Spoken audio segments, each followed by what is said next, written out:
وصعاد دمت عبوسات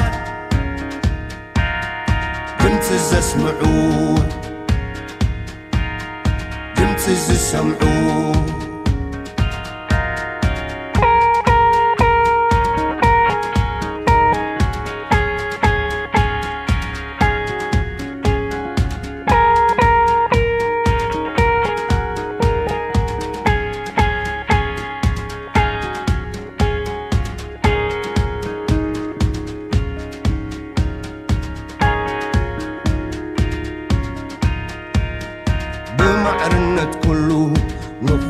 ساتفة سنوت فتح السلام حدنة حقيفة عم فتكة مأزن رأيك تسسن جمتكم سمعوا مقالح كنوا إريسات إريسات إريسات جمتنا سعاتيا جمت عبوساتيا جمت زسمعويا جمت زسمعو جمت حيالاتيا جمت ستسفا جمت حادرايا جمتي إرترا إريسات جمتنا إريسات جمتنا جمت وتسعاتيا جمت عبوسات جمت حيالاتيا جمت ستسفا جمت حادرايا جمتي إريترا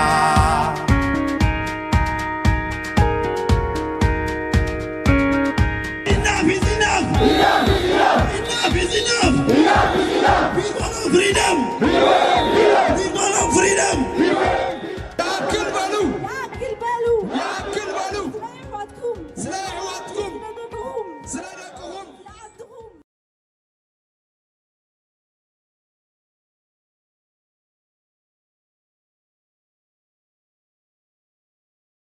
سلام تخطيتلتي مدب ريسات سرسكستي كما يكنيكم نايلوم معنتي رستنا بزعبا محلا ولولاونت دائما امامي بزبل ارستي اغاش حيزلكم مسير لوخو ان فاكت زارستزي محلا ولولاونت زبل اب نبر كنتات كل عال زي غبو حطوي كون يسمعنا نكريو كله خم يوناس مغنياتو نايمن امام مخانو نوسوكف زيغان تي حلفنت سكم اكالن امام مخانو يزفلت نحنا كم إرتراويان كم حزبن كم هاجرن غنا تي ابزي نبر كنتات ننبر سلازلنا مخاتي اب إرترا زلو سرعات تللاونت اكندي زحلو وليس دمان نزغدده قاله وي نزغدده شجر يقالعنا بمهلاو نزحتو زي كم حتو كنلعلو تقديدنا لنا بتوسخون تي حزبي حق عايش كم حزبي نبوزح شجرات استقلعنا كم مخنا متن مخان نبوزح من قدي شجرات نحلف سلازلنا اذا حتو لاونات بفلاي دما مزناي ايثيوبيا ناي دليت بحري ناي بحكي نبوزح سبع سكيفلو مخا ابتي زتحته كنتات وي كا ابتي زدخمنا لو كنتات از ነገር زي مصب مهلاو اتي قالسي ناي ديمقراسي ناي فتحي نسو قيتودي مخا قالسي يدربنا سلازلو نبوزحات حق حيش شاقلوت فطيرو يركبالو بزي عرس زي نمزرراب نايلوم معنتي غاشاي كوينوم عديميم زلوخو اتو تسفاي عالم ابال مريحنت ودب حدنت إرتراويان كومون ممهر سيوم في الصحاية አክቲቪስት መምህር ንብዙሓት እኳ ትፈልጥዎ ከም ትኽእሉ ኢኹም ኣጋይሸይ እንኳ ድሓን መጻም እንኳን ድሓን ፀናሕካ እዮኒ እንኳን ድሓን ፀናሕካ እዮኒ ያ ከምዚ ከም መእተዊ ክሕብሮ ከም ዝፀናሕኩ ኢንፋክት እዚ ኣርእስቲ እዚ ኣብ ንቡር ኩነታት ክለዓል ዘይግቦ እዩ ነይሩ ግን ከዓ ኣይትተዓደሎ ኮይኑ እዚ ኣርእስቲ እዚ ናይ ብሓቂ ንብዙሓት ምድርባሻት ወይ ምድንጋራት ፈጢሩ ገሊኦም ከም ኦፖርቹኒቲ ክርእይዎ ከለዉ ነዚ ዝፍጠር ዘሎ ኩነታት ገሊኦም ከዓ ዝያዳ ሻቅሎት ፈጢሩሎም ግብረ መልሲ ኣብ ምሃብ እዮም ዝነጥፉ ዘለዉ ነዚ ኩነታት ሓደ ንስኹም ከም ብናይ ኣንግል ኢኹም ትርእይዎ ካልእ ከዓ እዚ ዝመፅእ ዘሎ ጥሕሰት ናይ ልዕላውነት ናይ ኤርትራ ብፍላይ ከዓ ብናይ ኢትዮጵያ ናይ ድሌት ባሕሪ ምዝ ዘለናዮ ኩነታት ኣብ ተረኸብናሉ ኩነታት እሞ ከዓ ንዑ ዝከላኸል ኣብ ውሽጢ ኤርትራ ዘሎ ስርዓት ንዑ ዝከላኸልን ዝጣበቕን ሓይሊ ብዘይ ምዃኑ እሞ ከዓ እቲ ህዝቢ ናይ ብሓቂ ኣብቲ ዝተዳኸመ ደረጃ ብምህላው ክመፅእ ዝኽእል ሳዕብየን እንታይ ይረኣየኩም ዋላ መምህር ስዩም ባኻ ክጅምር ተስፋይ ቀፅል ድሓን ተስፋይ ቀፅል كم عندما نتخند عن صبو مريض الله اوكي بزغونه تي اسكت بحصر زبلت حتى دغمل يونس ሁሉ ኩነታት ቀርና ኣፍሪካን ብፍላይ ጥሕሰት ልዕላውነት ውሽጣዊ ድኻም ኤርትራን ሳዕብየኑ ኣብ ህዝብን ሃገርን ኤርትራ እንታይ ክኸውን ይኽእል ዝኸፈ ከጋጥም ዝኽእል እንታይ እዩ ምክንያቱ እቲ ፈቅራታት ብልጽግና ዝመጽእ ዘሎ ኣብ ልዕሊ ህዝብን ሃገርን ኤርትራ ትጥሕሰት ምሶከፍ ንስ ኮይኑ ኣሎ ሕጂ ዝኸፈ እንታይ ከጋጥም ይኽእል ዝነገር እዚ እንድሕር ደኣ በትሶም ዝደልይዎ ጎጾም በትሶም ዝደልይዎ ወገን እንድሕር ደኣ ተዓዊቱ ዝኸፈ እንታይ ክመጽእ ዝኸፈ እንታይ ክመጽእ ወዝኸፈ ኣብ ሰለስተ ነገር ረዚያ ሕቶሲ ብሰለስተ ብፍላይ تحسد لؤلاؤነት ትብል ሓንቲ ህዝብን ሃገርን ኤርትራ እንታይ እዩ ክገብር ዘለዎ ውሽጣዊ ድኻም ህዝብን ኤርትራን ሓንቲ ኻላይትያ እቲ ኻላይትኻ ዝኸፍ ከጋጥም ዝኽእለና እንታይ እዩ ሰለስተ ነጥብታት ዝሓዘት ኮይና ረኺበያ እዚኣ ሕቶ እዚኣ ስለዚ መጥሓስ ለؤላؤነት ኢልካብቲ መጀመርያ ኣምፂእካ ኣለኻ ሉዓላውነት ማለት እንታይ ማለት እዩ ንኽንብል የገድሰና ተጣሒሱ ዶ ኣይተጣሕሰን ንኽንብልሲ እቲ ሉዓላውነት እንታይ እዩ ኢና ክንብል ንኽእል ስለዚ ሉዓላውነት ኢሉ ኣብዚ ዴፊኒሽን ኣነ ክርእያን ከለኹ እዚ ሃገራዊ ሉዓላውነት ዝበሃል በትልዑል ዝኾነ ፍሉይ ስልጣን ናይ ሃገር ንመሬታን ህዝባን ውሽጣዊ ጉዳያታን ብዘይ ናይ ደገ ሓይሊ ጣልቃ ምእታው ምምሕዳር ማለት እዩ ዝብል ዴፊኒሽን የረኺበ ካብቲ ብዙሕ ዝረኣኽዎ ኣብ ጎግል ኣትየ ዝረኸብኩ ስለዚ ብዘይ ናይ ደገ ሓይልታት ጣልቃ ምእታው ምምሕዳር ማለት እዩ ስለዚ ነዚ እዚ ነገር እዚና ብፍላይ ጥሕሰት ሉዓላውነት ክንብል ከለና ሉዓላውነት መዓስ ተጣሒሱ ስለዚ ሉዓላውነት ህዝባ መሬታ እዚ መሰል ደቂ ሰባት ዲሞክራሲያውነት ናይቲ ሃገር እዚ ብልጽግና ናይቲ ሃገር ኩሉ እዚ ነገራት እዚ ከመሓድር እንድሕሪት ኣብዚ ነገራት እዚ ጥሕሰት እንተዳመፅዩ ሉዓላውነት ተጣሓሳሎ ይና ስለዚ ምጥሓስ ሉዓላውነት ብከምዚ ክገልጻ ክእል ሕጂ ንተስፋውን ግደኽቦ ስለ ዘለና እቲ ውሽጣዊ ድኻምነት ናይ ኤርትራ እንታይ እዩ ኣብኡ እዩ ዘሎ እቲ ነገር ሕጂ ንሕና እኮ ሉዓላውነት መዓስ እዩ ተጣሒሱ እንተዳኣልና ሉዓላውነት ዳ ህግደት ምስ መፀ እዩ ተጣሒሱ ሉዓላውነት ከም ዝተጣሓሰ መዓስ ተረዲእና ገሌና 10 ዓመት ገብር ገሌና 20 ዓመት ገብር ገሌና ኸ ወይ ብናተይ እንተዳሪእኻዮ ኣብ ብዙሕ ቪድዮታት ኣብ ዝገበርኩ ኸ 1996 ሉዓላውነትና ኤርትራ ኣብ ሓደጋ ከም ዝወፀ ሽዑ ተረዲእ 96 ሽዑ ከዓ ክንቀሳቀስ ዝጀመርኩ ማለት ስለዚ ሉዓላውነት ናይ ሃገር ብህግደፍ ተጣሒሱ ምክንያቱ መምር ሒዘካ ድሕር ኮይነ ሕጂ ሉዓላውነት ክትሓስ ወይ ተጣሒሱ ወይ ተደፊሩ ክንብል እንድሕር ኮይና ሓንቲ ሃገር ብካልእ ሃገር እቲ ናታ ሉዓላውነት ናይ ኩሉ ክትተሓስ ከላ ማለት ኣውሳይድ ማለት እዩ ካብቲ ብጎረባብታ ክኸውን ይኽእል ወይ ርሑቕ ዝበለ ሃገራት ክኾና ይኽእላ ክትሓሳ ንኣብነት ራሽያ ኣብ ልዕሊ ዩክሬን ሉዓላውነት ደፊራ ኣላ ክንብል ንኽእል ኢና ሕጂ እቲ ሉዓላውነት ምትሓስ ንሱ እዩ ሕጂ እቲ ኣብ ውሽጢ ኤርትራ ዘሎ ሽግር ግና ውሽጣዊ ናይ ኤርትራ ኮይኑ ምልክሎ ግዝኣቲ ሕጊ የለን ፍሪደም ኦፍ ፕረስ የለን ምርጫ የለን መንግስቲ የለን ክንብል ንኽእል ኢና እቲ ህዝቢ ኤርትራ ዝሕልፎ ዘሎ ማለት እዩ ሕጂ እቲ ሉዓላውነት ተጣሒሱ ክንብል ከለና ግን ኩሉ ግዜ እቲ እንታይ ዝመፀካ ኣብ እምሮና ይነውሶ ከፍ ሰብ እቲ ወፃኢ ሓይሊ ወይ ብጎረቤት ክኸውን ይኽእል ማለት እዩ ብፍላይ ድማ ኣብዚ ናይ ኤርትራ ጉዳይ ከዓ እቲ ብኢትዮጵያ ዝመፅእ ዘሎ ማለት እዩ ግን ምናልባሽ እንታይ ክትብል ደሊኻ ክትከውን ትኽእል ኢኻ እቲ ናይ ኤርትራ ምድኻም ቃል የቃልዓና ኣሎ ንሉዓላውነት ምትሓስ ብጎረባብታ ኣባሕዝ ወዮናስ ኣባሕዝ ወይ ናባህ በፅሒለ ወይ ንሳዕ ወይ እቲ ሉዓላውነት ሎሚ ንብሎ ዘለና እቲ ሰለስተ ነገራት እኮ ኣብቲ ዴፊኒሽን እኮ ምፅየ ወይ ሃገራዊ ሉዓላውነት ዝበሃል በቲ ልዑል ዝኾነ ፍሉይ ስልጣን ናይ ሃገር ብለካ ኣሎ ፍሉይ ስልጣን ናይ ሃገር ንመሬታን ህዝባን ውሽጣዊ ጉዳያታ ብዘይ ናይ ደገ እቲኣ ዝበልካያ ነሳ መፅያ ብዘይ ናይ ደገ ሓይሊ ጣልቃ ምእታው ምምሕዳር ማለት እዩ ብለካ ኣሎ ሕጂ ብዘይ ናይ ደገ እንታይ ከመሓድር ኣለዎ መሰል ናይ ደቂ ሰብ ከመሓድር ኣለዎ ህዝቢ ከመሓድር ኣለዎ መሬት ከመሓድር ኣለዎ ሕጂ እንተዳ ንሕና ጠማዚዝና ምፅኢናያ ግን ንመሬት መሓዝ ጥራይ ጌርና እንተርእይናዮ እቲኣ ትወርር ዘላ ሃገር ሉዓላውነት ደፊራ ክንብል ንኽእል ኢና ግን ከምኡ ይኮነን ሉዓላውነት በቲኣ ዴፊኒሽን በቲኣ መግለፂት ሓሳብ በኣ ክብል ደልየ ስለዚ ድሓር ተስፋይ እውን ይዛረብ ኣነ ከይቀፀልኩን ከለኹ ዕድል ክቦምና ተስፋይ በየናይ ኣንግል ኢኻ ትሪእስ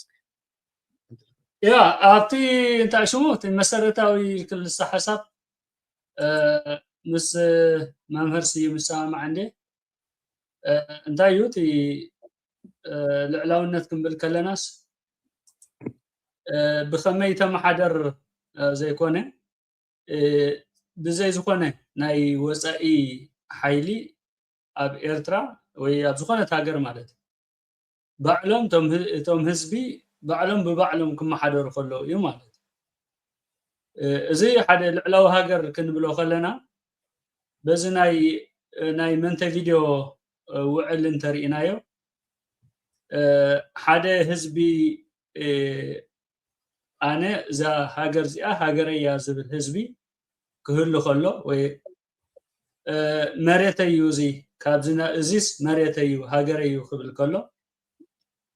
ኣብ ርእሲኡ ንዕኡ ዝቋፃፀር መንግስቲ ወይ ስቴት ክህሉ ከሎ እቲ ራብዓይ ደረጃ ከዓ ናይ ወፃኢ ሪኮግኒሽን ወይ ኣፍልጦ ናይ ወፃኢ ክህልዎ ከሎ በዚ ኣፍልጦ እዚ ዲፕሎማስያዊ ስራሓት ክሰርሕ ክእል ዘይክሰርሕ ክእል ግን ከም ሃገር ኣፍልጦ ክህልዎ ከሎ ማለት እዩ ሕጂ እቲ ሙሉእ እቲ ህዝቢስ በየን ይመሓደር ኣይኮነን ብዲክታተር ይመሓደር ብዲሞክራሲያዊ መንግስቲ ይመሓደር እቲ ህዝቢ ዋና ናይታ መሬትን ናይ ባሕሩን ናይ ኣየሩን ምዃኑ እቲ ህዝቢ ከዓ ሃገረይ ዝብል ኣተሓሳስባ ዘለዎ ስነ ልቦና ዘለዎ ንሱ እዩ ማለት እዩ ኣብዚ ዘዛርበና ዘሎ ገለና ኤውሮጳ ገለና እስራኤል ገለለና ግን ሃገርና ኤርትራ ትበሃል ሃገር ከም ዘላትና ፈሊጥና ንካታዕ ንዛተይ መፍትሕታት ክነምፅእ ኢልና ከዓ ንፅዕር ኣለና ማለት እዩ እዚ እንታይ እዩ ሓደ ካብቲ ክራይቴርያ ናይ ልዕላውነት እዩ ማለት ስለዚ እቲ ንዓይ ዝርዳእኒ ብከምዚ መንገዲ ስለዝኾነ እቲ ዘቤታዊ ስራሕካ ባዕልካ ብከመይ መንገዲ ትገብሮ ከምዚ ሕጂ ንቃለሱ ዘለና ንቃለስ ግን بزي زخون يكون نايدق سلوى أب مريتكا خون أب بحرها خون أب أيركا ون كي ترفه كله خلو زي العلاوة هاجريو كنقولوا نخلينا مالتي. I think تبغيركم ده حسيسكم ما لهم تحت كم زرداني حجيت زلوا سقعتات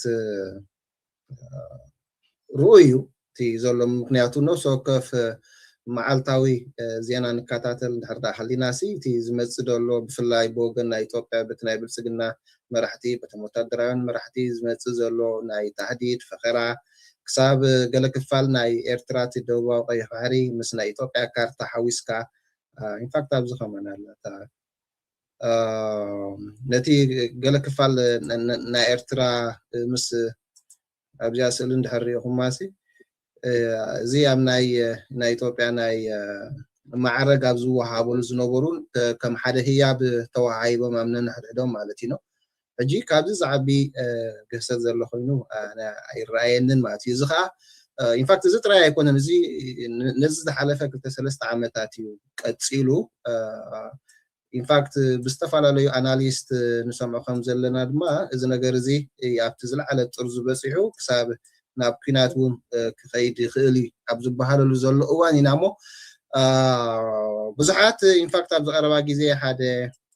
political analyst أبيرترا بسيحو مسيو نتنا إرترا كنتات كجمجمة خلّو تهزبي أيتدالون مقنعتو تي سرعات تي ناي ميديا بحيتو وصلوا زلوا وكل زغنا حبريتا أي محل لفني زلوا ده حكات هزب بتستحت درجو ودي وصلوا زلوا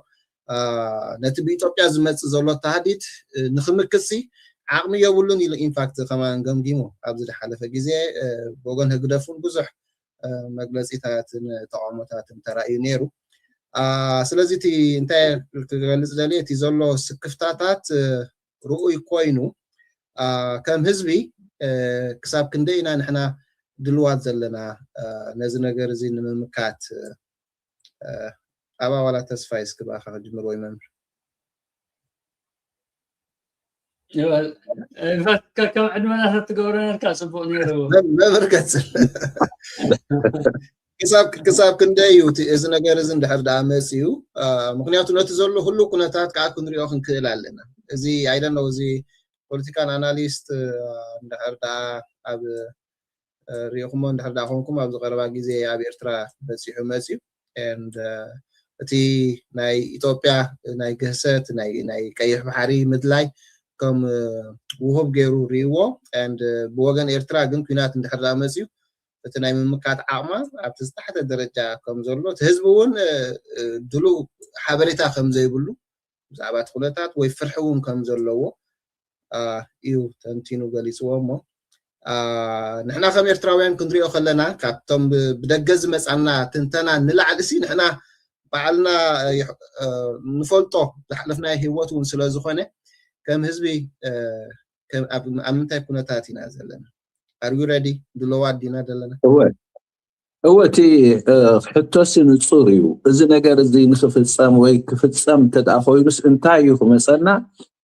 ويبخمينا خنقبلو ويك انتاي حزبنا ولا نبع لناسي ابينا يدرجا لنا نزو ورارزي ورارو كل حجي ابتا قدامي تحتو زحاتت كان ناس انا تسفاي نشتي في اللي علاتنا اذا في اللي زي انتايا اتي لو علاونت انا مستي زلو منغستي زنت تححاز ነገር ከም ዝኾነ ፈቅርቦ صعر له تسواي كابو فلي يخرج يزدلي خوي نسمعنا لا فلينا نصور كوين امت مالتي بو مسبت حجنا تفلالينا خنكيد نخيدينا جنا بحد خنس مروخه تسفا قبر حجي بتخمصنا زغل كونتات ازي خبيد ازي فكران تهديدنا اثيوبيا يسكفنا ازي يسكفنا بتعمي يسكفنا نحنا كم دليت فتحي وي كم تقالست نفتحي نا إريتراويان كا بتعمي أتصبي من قراقرو وي كا مسكلاوي من قدي دوزة بلنا نقري ደው ዘብለና ነገር ስለምታይ መስቀላው መንገድ ወይ መንቀራቆሮ ትወናሎ አቤናይ ከም ንሕስ ደንበርበር እንብለሉ ነገር ተስፋ ገብርሎ ምሸት ሓደ ነገር ኣነፂርና ክንወፅእ እዚ ለይትን ምስ መዓልቲ ሓሲብና መልሲ ክንህበሉ እንግደድ ነጥቢ ስለዚ ኣነት ዝመፀና ነገር ከቢድ ከም ዝኾነ ንህዝቢ ኤርትራ ከሳቂ ከም ዝኾነ ውግእ ከም ዝኾነ ካብ ውግእ ከዓ ደም መፍሳስ ኣሎ ሞት ኣሎ ሓዘን ኣሎ ብኽያት ኣሎ ዕንወት ኣሎ ስለዚ ቀሊል ነገር ምጽበየና ከም ዘየሎ እፈልጥ ግን ናይ ለኣላውነት ተሓታታይ ህግደፍ ስለ ዝኾነ ቀዳማይ ተሓታታይ ህግደፍ ካልኣይ ተሓታታይ ከዓ እቲ ዝወርር ዘሎ ስለዚ እቲ ቀዳማይ ተሓታታይ ህግደፍ ስለ ዝኾነ እቲ ሓላፍነቱ ክስከም ናይ ዝኩሉ ተሓታትነቱ ከዓ ንህዝቢ ኤርትራ ከም ግቡእ ገይሩ ኣሰናዲዎ ስለ ዘይጸንሐ ነተን ከም መሓድረን ዘለዎን ንመሬቱን ንህዝቡን ንውሽጣዊ ጉዳያቱን ኣጽይፉ ስለ ዘይሓዘ ኣብዚ ኣደራ ዕዝ ዝእተወና ተሓታትነት ኣብኡ ከም ዝኾነ ከዓ ክጠቕሳፈቱ ስለዚ እቲ ዝመፀና ዘሎ ከቢድ ቀሊል ነገር ኣይኮነን ዘተክፍ እቲ ዝመፅእ ዘሎ ዕንወት እውን ከቢድ እዩ ክብል ደሊ ተስፋ ይቀጽል ሕጂ መምህር ኣልግባብ ኢለ ምሳኻ ሓተካ ተስፋይ ዋላ ተዳለወላ ኢኻ ሕጂ ኦኬ ህግደፊ ተሓታታይ ኢልና ጠሚርና ዲና ክንብል ወይስ ነቲ ዝመፅእ ብትዕዝብቲ ዲና ክንሪኦ ዝኾነ ነገር ሕማቕ ዝምዕብል ኣነ ኢደይ ስለ ዘይሓወስ ኩሉ ወይ ኣነ ኣይሕተተሉ ኢልና ናይ ህግደፍ ስለ ዝኾነስ ኣጣሚርና ዲና ኢልና ሰቂልና ክንርኢ ዋላ ግብረ መልሲ ክንህብ ኣለና ኢልካ ትሓስብ መምህር ጽቡቕ ዮናስ ኣብቲኣ ዋና ነገር እንዲኻ ትወኒ ዘለኻ ሕጂ ንተስፋይካ ዕድል ይብካ ኣለኻ ተዳልዩ ክምልሳ ሕጂ እንታይ ኢና ክንገብር ዘለና እወ ዋ ጽቡቕ ኣለኻ መምህር ስዩም እወ ብወገን ህግደፍ ይኹን ብወገን ወራሪ ይኹን ጽቡቕ ነገር መፀና የለን ካብ በልካስ እንታይ ኢና ክንገብር እሲ ንዓና ኣብ መንቀራቁሮ እቲና ኣሎ ዝበልክዎ ኣሙይ እንታይ ከም ንገብር ይጠፍኣና ሕጂ ኣብ ሰለስተ ጋንታ ተመቂልና ኣለና ኤርትራውያን ምስ መንግስቲ ዝኾኑ ምስ ህግደፍ ኮይና ክንከላኸል ኢና ዝብሉ ሓደ ጋንታ ካልኣይ ጋንታ ምስ ኢትዮጵያ ኮይና መሬትና ኤርትራ ኣብቲ ዝነበረቶ ቀደም ምስ ኢትዮጵያ ዝነበረቶ ኣብኡ ትመለስ ዝብሉ ካልኣይ ጋንታ ሳልሳይ ጋንታ كم أماراتي كنا كنقرب النخلو له درجة حساس نبل زبلوها أفعال هاي درجة دارجة توم دليتي فتحي ويتقالستن فتحي أبزا قصر سلسته كسر رؤية زدل أنا تحجين قبرو نحنا برقص أبتت أنكز وانا خيدنا مسؤول عسكرنا ويكانوا دقيفنا هاجرنا خنكلاخل نبلولو نجار يلا إذا حدا يقولون بزحات يوم تزاريبهم بزعبالو على ونت نهاجر تباهيلو بزحات عم مدرخ يوم تزاريبهم جين ولا زبزحو ولا حدا من اسيات نايوعي نجار انت زي كوينو يوم عبيت ممهرة حجي نحنا حايلنا نقلملنا مس إسياس أفوركي سميرنا كنواقعنا زبالة يلا زيادة كون أيتغل سلازي اتنو قبرون تايم قصر حاجة نحنا اتنو قبرون خمان دي حتوها يوناس حاوي اتنو قبرون تايم قصر حاجة نحنا نتنا قرنا بنحنا أتغمي كنت أمزوزو نخوء للو مقدي حاسس مبال قصر سلته نحنا تقالات إفنا سميرنا حدا خوينا حدا هاجرا وحيل مسريتنا أبتبوتا ناي لو أنا ونت كن حلولو النخل المدرف مديا زين انتي نحنا خل قبر النخل نزلا ما أسكن أركبولو قل ملي ما أسكن أركبولو أبي نيرنا هاجرا ونت مو كم يكونن هاجراونت كحلو أزغلت بهاجر زلوي هاجراونت كحلو زغل إتي أب هاجراونت لو ألاونت كبلي هاجراونت زغل زلخو لو ألاونت كحلو زغل إتنا إلى ألاونت موتا منبر كوفي لزلوي سلازو قداينا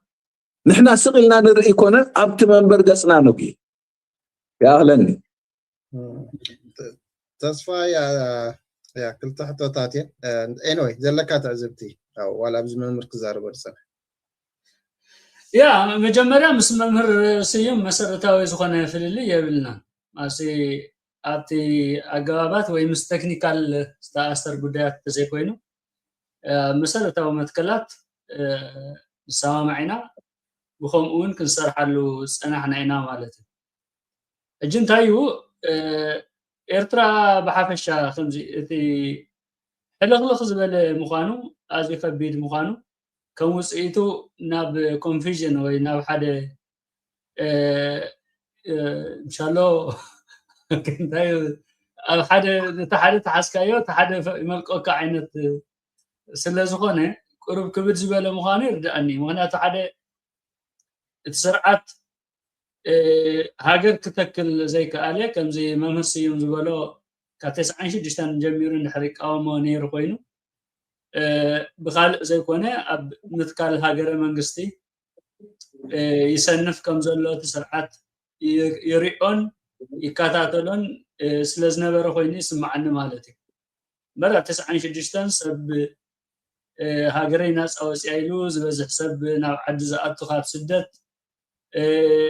بزح قليون تتأيسو بحموش تشح بقليو بعسر تشح تتأيسو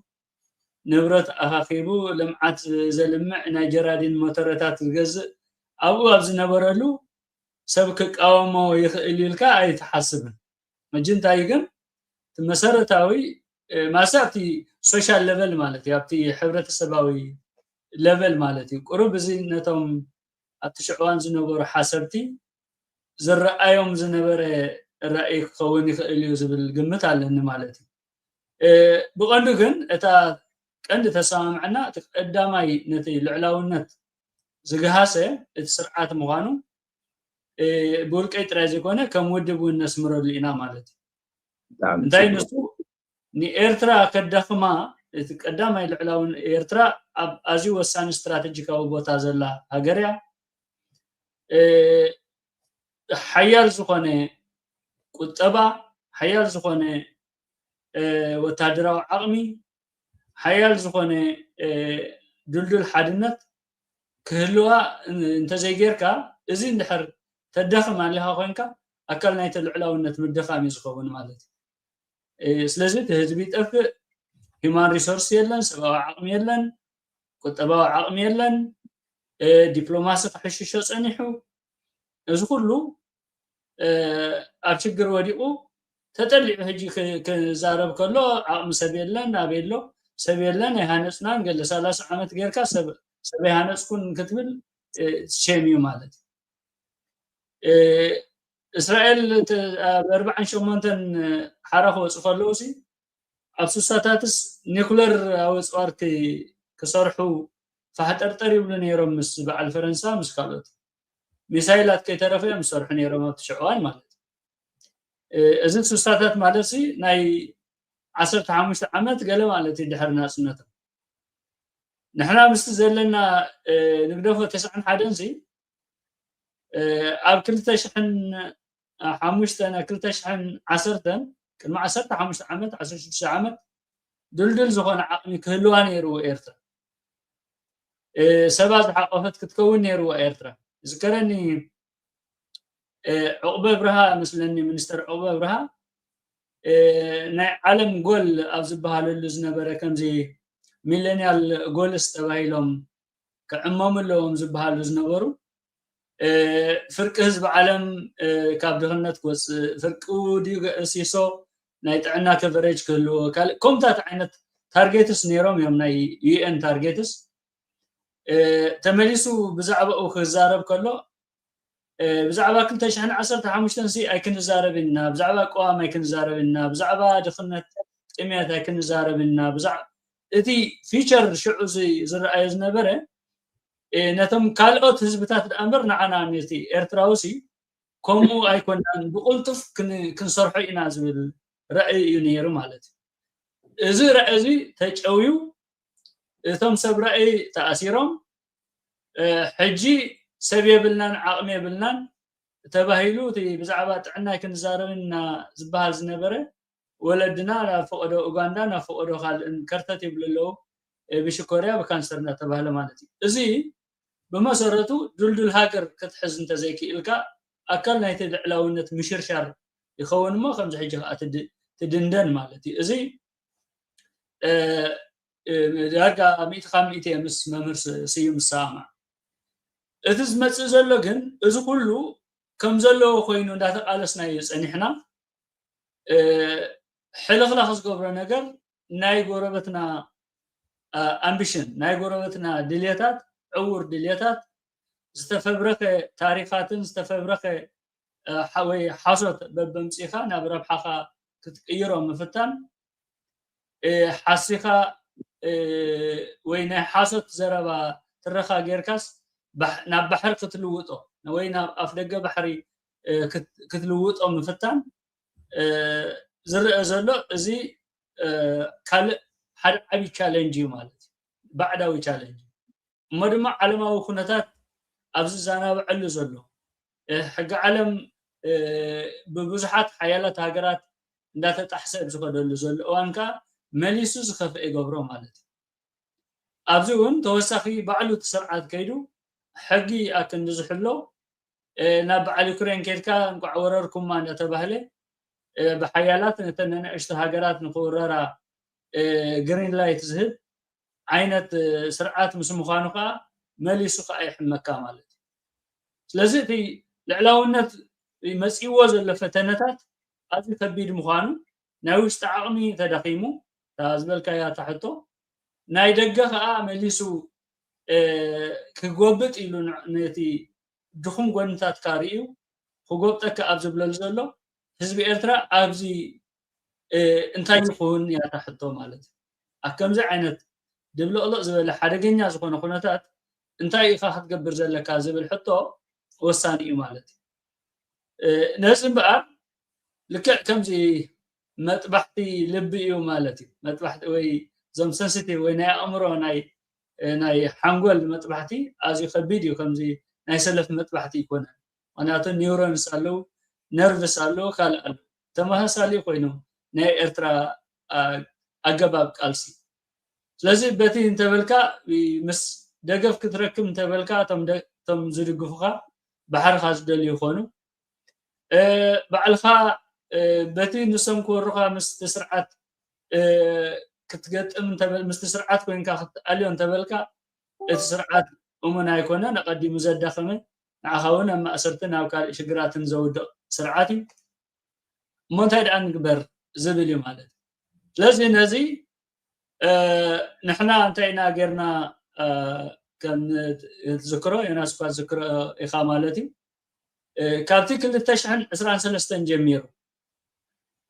ኣብ ፓርላማ ጀሚሩ ቅድሚኡ ዝበሃሉ ናሬሽናት ነይሮም እዮም ዋላ ቅድሚ እቲ ኩናቶም በዓል ጻድቃን ጀሚርካ በዓል ብዙሓት ይዛረብሉ ነይሮም ብዛዕባ ባሕሪ የድልያ ኢትዮጵያ እናበሉ ዝሰርሑ ነይሮም ማለት እዩ በዓል ተኣምራት ነገራ እዞም ኣክቲቪስት ዝነበሩ ኩሎም ይዛረብሉ ነይሮም ድሓር ግን ኦፊሻል መልክዕ ሒዙ ኣብ 2023 ምስ መፀ ናይ ኣብይ ኣሕመድ ናይ ፓርላማ ንሕና ኣውቶማቲካሊ መግለፂ ናውፂና ምክንያቱ ኦልሬዲ ኦፊሻሊ ዲክለር ይኸውን ኣሎ ይእወጅ ኣሎ ወራር ኣብ ልዕሊ ኤርትራ እዩ ይስራሕ ዘሎ ናሬሽን ስነ ኣእምራዊ ምድላዋትን ስነ ኣእምራዊ ኩናት ከዓ ኣብ ርእሲ ኤርትራውያን ይመፀና ኣሎ ስለዚ መግለፂ ኣብ ምውፃእን ገለ ደብዳቤታት ኣብ መፅሓፍን ተዋፊርና ብድሕሩ እናቐፀለ ብዝመፀ መገዲ መግለፅታት ናውፃና ምስከና ኣብ መጨረሻ ግንዚ ዝሓለፈ 2025 ተደጋጋሚ ፓርላማ ምስ መፀ ተደጋጋሚ ካቢነ ሚኒስተራት ኢሎም ምስ መፀ ናብ ምንታይ ናኣቲና ናብ ህዝባዊ ፃውዒት ኣቕሪብና ማለት እዩ ህዝባዊ ፃውዒት ንብዙሓት ማለቶም ብቀረባ ክንረኽቦም ዝኽኣልና ኤሊት ናይ ሕብረተሰብ ኣብ ዲያስፖራ ዘሎ ምክንያቱ እነዘን ክልተ እዚአን መፍትሒ ክትከውን ትኽእል ትመሳሰል እያ ምስ ናይ መምህር ስዩም ንሕና እቲ ዝመፅእ ዘሎ ልዕላዊ ሃገር ምጥሓስ ኢንፋክት ነቲ ስርዓት እውን ኣብ ኩለን መግለፂታት ተሪኢኹሞ እቲ ስርዓት እውን ኣይኮንን ታርጌት ዝገብር ነይሩ ናይ ኢትዮጵያ ኤሊት ባሕሪ ብዛዕባ ልዕላውነት ብዛዕባ ዳታ እዚ እንታይ ዝበሃል ዶክመንት እውን ኣይረኸብናን ክሳብ ምባል በፂሖም ከም ቃዛ ክንገብረ ኢና ክሳብ ምባል በፂሖም ብመሰረቱ አንጻርቲ ህዝብን ሃገርን እምበር አንጻርቲ ስርዓት እውን ኣይነበረ ስርዓት እውን ኣይበሉ እንድሕር ከም ዝኾይኑ ህዝቢ ታረኡ ክፃወት ሓላፍነቱ ክስከም ስለዚ ምስ እንታይ ክትከውን ዘላ ተጠርኒፍካ እቲ ኣብ ዲያስፖራ ዘሎ ንሱ ክገብሮ ዝኽእል እንታይ ሰለስተ ምክንያታት ሰለስተ ነገራት ከማልእ ይኽእል እዩ ኣብ ዲያስፖራ ኮይኑ እንድሕር ዓቕምታቱ እንዳኣከበ ኮይኑ ልክዕ ብረት ሒዙ ወይ ረሻሽ ሒዙ ክከላኸል ኣይክእልን ኣብቲ ናይ ልዕላዊ ቦታ ኣብቲ ናይ ውግእ ቦታ የለን ኣብ ዲያስፖራ ኮይኑ ግን ሓደ ሚድያ ከምዚ ሕጂ ንገብሮ ዘለና ነቲ ናሬሽን ነቲ ዝመፅእ ዘሎ ትረኻታት ንክልተ መልእኽቲ ኣገዳሲ በቲ ሓደ ነቲ ኤርትራዊ ናብ መንፈሱ ናብ ሓይሉ ናብቲ ዝነበረ ናብቲ ጉቡእ ሃገራዊ ስምዒቱ ምምላስ ካልኣይ ድማ ነቶም ዝሽክዑ ዘለው ኢትዮጵያውያን በቲ ናይ ዝተፈብረኸ ፕሮፓጋንዳ ዝታለሉ ዘለው መንእሰያት ኢትዮጵያ ንዕኦም ከዓ ብዝተኻእለ መንገዲ በፂሕካ ዳግም ንክሓስቡ ምግባር ማለት እዩ እዚ እቲ ሓደ ናይ ሜድያ ካምፔይን ክትገብር ኣለካ ካልኣይ ናይ ዲፕሎማሲ ምክንያቱ ዝኸይድ ዘሎ አንጻር ሕጊ ዓለምን አንጻር ኣፍሪቃዊ ሕብረት ቻርተርን እዩ ዝኸይድ ዘሎ እዚ ከዓ ንሎሚ ናብ ኤርትራ ድኣኹን እምበር ፅባሕ ሓደጋ እዩ ድሕሪ እውን በዓል ሶማሊላንድ ዝረኣናዮ እዩ ኣብ ካልኦት ሃገራት እውን ተመሳሳሊ ማለት እዩ እዚ ተሓሳስባ እዚ አንጻርቶም መሰረታዊ ቫልዩስ ወይ መሰረታዊ ክብርታት ናይ ንዓለምና ሒዝዋ ዘሎ ዓለማዊ ኦርደር ስለ ዝኾነ እዚ ኩለን ሃገራት ጉዳይ ሕጊ ዓለም ምኽባር ጉዳይ ኣፍሪቃዊ ቻርተር ምኽባር ዓገብ ክብላን ኣብ ጎድኒ እቲ ሕጊ ዓለም ጠጠው ክብላ ምግባርን ምስኽኻርን ማለት እዩ እዚ እውን ብዝተኻእለ ክንገብሮ ኣለና እቲ ሳልሳይ እንድሕር ተኻኢሉ ናይ ብሓቂ እንድሕር ነፊዕና ትካላዊ ስራሕ ሰሪሕካ ጠበቃታት ቆፂርካ ብሕጋዊ መልክዕ መሓዞ ምክንያቱ እቲ ዝግበር ዘሎ ሕጊ እንድሕር ይጠሓሳሊ ኮይኑ ፀረ ሕጊ ከዓ ኣብ ሕጊ ክቀርብ ኣለዎ ማለት ስለዚ ብሕጋዊ መልክዕ ተቕርቦ ዓቕሚ እንድሕር ኣልዩ ኣብ ሕግ ዲኻ ተቕርቦ ኣብ ካልእ ዲኻ ተቕርቦ ብዘየገድስ ናብ ከምኡ ዓይነት ክንከይድ መጀመርያ ግን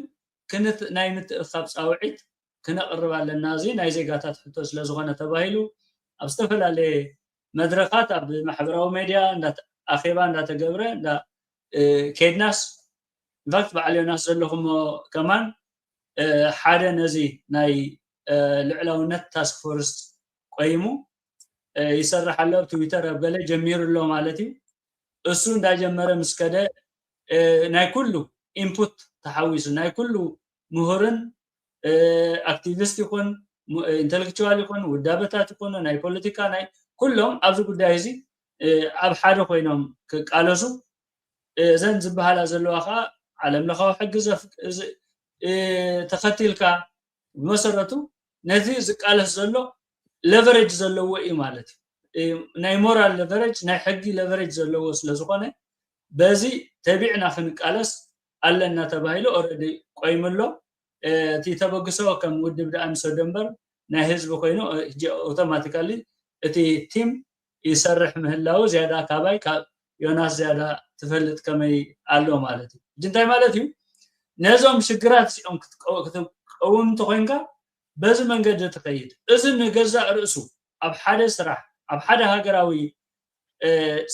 ጽምዶ እንድሕር ኣለካ ኮይንካ ጽምዶ ዝብሎ ዘሎ ፌክ መንግደፎ እዚ ከምዚ ዓይነት ናይ ሓበር ጉልበት እንድሕር ጀሚርናዮ ናብቲ ዘቤታዊ ሽግራትና እውን ክወስደና ይኽእል መጀመርያ ግን ኣብዞም ንሰማማዕ ኣብዞም መሰረታዊ ናይ ልዕላውነት ኣምራት መንሰማማዕ ብድሕሪኡ ናብቲ ዘቤታዊ ዘሎ ሽግራት ናብ ዝኩሉ ሓደጋ ወዲቕና ዘሎ ስርዓት ናብኡ እነምርሓሉ ባይታ ክመፅእ ኣለዎ ተባሂሉ ኣብ መስርሕ ይካየድ ኣሎ ስለዚ ነተን ሕቶኻ ኣስፊሐ ብለየን ይኸውን እየ ምናልባት ግዜ በሊዐልካ ኣለኹ I think ጽቡቅ ጌርካ ኣብሪኻ ኣለኻ መስለኒ እዚ ናይ ASN ሃብ ኤርትራን ሶቨሬንቲ ኔትወርክ ዝበሃል ከምዚ ተስፋይ ክገልጾ ዝጸንሐ ነቲ ተህዲድ ብወገን ኢትዮጵያ ብፍላይ እንዳፀዓቐን እቲ ናቱ ደረጃ ስፍሓትን ሞሴረስ ብዝኾነ መንገዲ ክሳብ ኢንተርናሽናላይዝ ክገብርዎ ምስ ጀመሩ እቲ እዚ ትካል እዚ ቀይሙ ማለት እዩ ኣብ ክንዲ ኤርትራዊ በብጉሉ ወይ በብውልቁ ነዚ ግብረ መልሲ ኣብ ክንዲ ዝህብ ብዝተወደበ ደረጃ ነቲ ልዕላውነት ንምኽባር ንምቅላስ ብሰለስቲኡ ደረጃ ብፍላይ ብሰለስቲኡ ማዕዘን ማለት እዩ ሓደ እቲ ናይ ዲፕሎማሲ ኣሎ ናይ ሚድያ ኣሎ እቲ ሞቢላይዜሽን እውን ኣሎ ስለዚ በዚ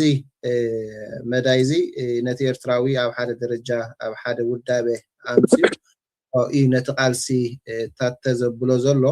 ግን ሕቶይ እንታይ ኣብኣ ምናልባሽ ተስፋይ مستقدم أبيلنا خندوس صد صنعنا نايتي حداتي أبي اعتراض له سرعات حجازي بزي مخانو مالتي نزل حلف إسرع متات حجازي نبرنتي نزل جزء لوك على نايل لونت حساتون السوق كأندي مغنيات جرناون كنت تنوص أني حناينا ولا بوغن إثيوبياون بزح جزء حدا خافت زتاب وعمنتايو إرترا تداخي ما يزال تي من إسيون يبلان زكالا خل حيلون يلن تواهيلو زيادة دفرات يزفتر اللهم زلو مالتي سلازي جن أب حزبنا أقول جنزابي على ده تبلتي زمت زلو حدقة كسب كنداي وتي إذا سقعت زي أب حزبي سريسو مقبرة ملسن خب تدالي الله تبل نبايدا يعني هو نباخ يا تسفه يا أبوتي ناي لوتي كنتات كاب سب نفسه فلاليو كاب جزء ون إن تفلالي يمسيو مالتي مجمريا ترى بوليتيكا وزربا لازم أسل زنبرة كلا زيهم كادرة تبع يسوم قال يلو كان نايكلتي تي سلام قبل خلوكم عين سل زنبرة هجم بأسم كان نايكلتي غيرو زو صدمو شلل زبالو حزبنا أزي بوزحي دحيرو ندعمق المسكدة تخونتات جن مورت حزبي frustrated نخون إمسي إتا frustration وي كأ زا مفرسيوم كبلاس أنحيو مالت مستين تخون كا أي متشو مستين تخون أي متشو أمو زحاشق أمنا زي بالكا بحادثة أرنفكا قبوها تبركتلو وينتي ديترنس تقبروا له تمسأل له خا قوامي حدا عندي زي بالكا ماشي زي تحسس بايكونن مالتي لذي انتايو زغيلو كم حجي نقبر زلنا بخال ملكعون كله خل يوم كانت زيغاتات مالتي تبقسو زوسدو كساب انفتات زحس ابزغن حبرتسب كساب قرب زعكوخ ابدنغرغر كمس أبدايله ما خمس بهريا وصل زغنة أبو تي مدرك نسو أبو لنا جن كم زي قداد ناي ساعة حامشته جلز له بنا كم عينته يجي كابتي دايله ما وسيو كابتي انتي قبز عجش وسيو زحاشة حسابات مسألة سلزغنة ممرسيوم زي بلا زقرب زلا سلسته مرجعات ومسئنا زل حجي لذلك هذه أنسي عين إن نحن مرز نخل أبدق خمسة لنا خبل الناس أنيهم مالت بس إثيوبيا تخلك تزبل زلوا بحر خاركيس كان تايلو كمس زخونا يكونن مالت مستسرعات كيف كون تزنبر 3 عامات زفشل كان تنك دخلنتن تنك ድኻም ካን ዝኾነ ስርዓት ትርጉም የብሉ እቲ ዘሎ ምስብ ኣብ ደገ ዘሎ ተዋሃሂዱ ሓደ ዝሓሸ ኣማራፂ ኮይኑ ልዕላውነቱ ሓሊ ጥራይ ዘይኮነስ መጻኢ ውሕስነት ምክንያቱ ሓደገኛ እቲ ዞባና ኣዝዩ ሓደገኛ እዩ ኣዝዩ ሓደገኛ ዝኾነሉ እዋን ድልድል ክሳብ ዘይኮንካ ቀጻሊ ንዛረበሉ እዩ ኤርትራ ብዓቕሚ እንተኾነ ልዕሊ ኢትዮጵያ እንተዘይኮነ ከዓ ማዕረ ኢትዮጵያ ክትከውን እዩ ዘለዋ ትሕት እንተኢላ ኩሉ ግዜ ክመጽእ ማለት እዩ ኣይዕረፈን እቲ ቦታ ወላ ታሪክ እንድሕር ምብካ 200 ዓመት ኪድ ካብ ዝሕጂ እቲ ታሪክ ንሱ እዩ ማለት እዩ ካብ ወራርን እንታይ ሽሙን ዘይቋረጽ ህዝቢ እዩ ዓውደ ኩናት ቀዳማይ ኩናት ዓለም ካልኣይ ኩናት ዓለም ወላ ቅድሚኡ ናይ ግብፂ ናይ ዶርቡሽ ናይ መሳፍንቲ ትግራይ ናይ ግራኝ ናይ ገለ ዘይረኣዮ ኩናት ካብ ዘሎ እማን ሓፃውን ይበዝሕ ኣብ ኤርትራ ሕጂ ከምዚ ኩነታት ኣብ ዘለወሉ እዋን ሓያል ዝኾነት ስትሮንግ ዝኾነት ኤርትራ እንተዘይ ሃኒስካ ማዕረ እዚ ክትገብር ከዓ ሰብኣዊ መሰላትን ሕግን ቅዋምን ሓድነትን ናይ ህዝቢ ኤርትራ ኣኪብካ እዚ ኩሉ ኣተግቢርካ ከም ዝኽወን ፈሊጡ ናብዚ ደረጃ እዚ ክንከይድ እንተኮይና ክንየዚ ሕጂ ዘሎ ፈተነ ቀጻሊ ሳስቴን ዝኾነ ቀጻልነት ብዘለዎ ዓቕሚ ክንእክብ ጥራይ ዘለና ምርጫ የብልናን ካልእ ማለት ስለዚ ካብ ደበንገረ ቁርብ ንወፅእ ዘለና ኮይኑ ይስማዓኒ ወያብ ድሕሪ 6 ወርሒ መፂና እንተተዛሪብና ከዓ ዝሓሸ ውፅኢት ክንርኢ ተስፋ ይገብር መምህር ከምዚ ኣቐድማ ቢልካ ኣብ ሰለስተ ዝመቐልካዮ እቲ ሓደ ወገን ናይ ኣብዪ ሒዙ ክኸይድ ዝደሊ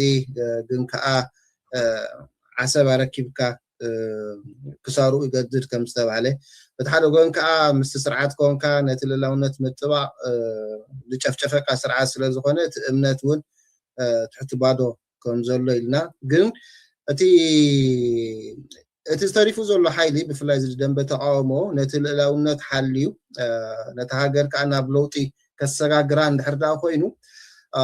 መምህር ከም ዝበዝሐ ነዚ ደንቢ ተቃውሞ ከም ትፈልጦ እንታይ ክግበር ዘለዎ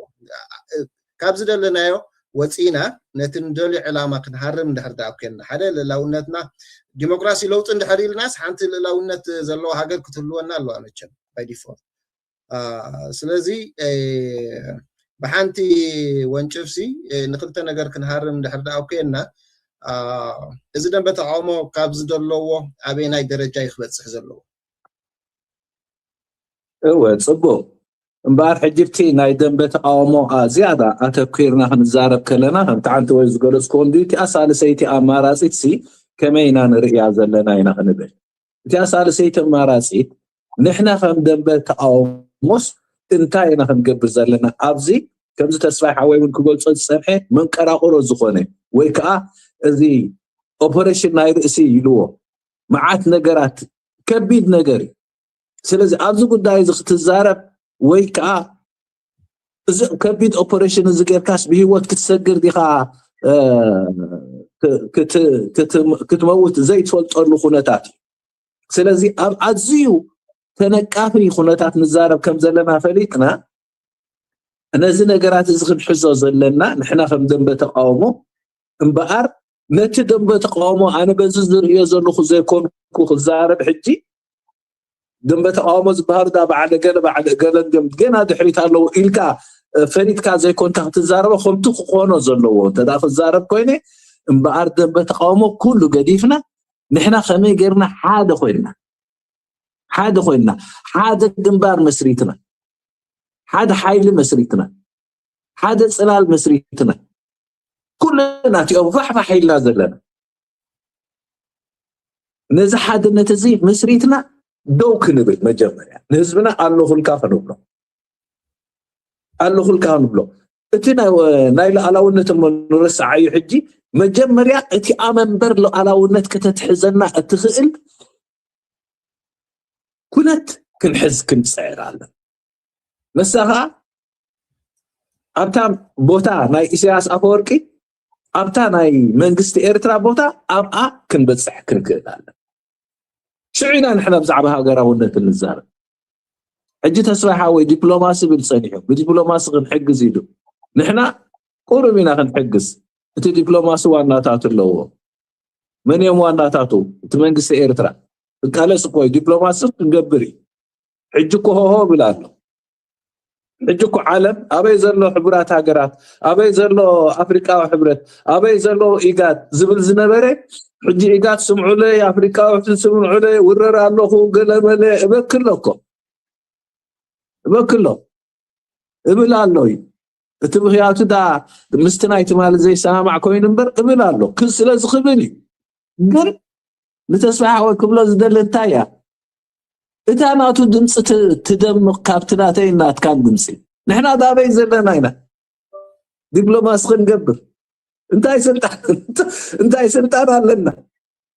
نحنا نقبر نسئل أتاناتو سلطان كما يقرنا نمسئ إنا خنقال زلنا آتم سبات ولو آلا وننا دفر الله صباح هاجر نيراتنا دخل بلينا أو نعون حبرينا قدم الزلن يراس عوين نعون حبر حبيرنا فهي حبيرنا خا زي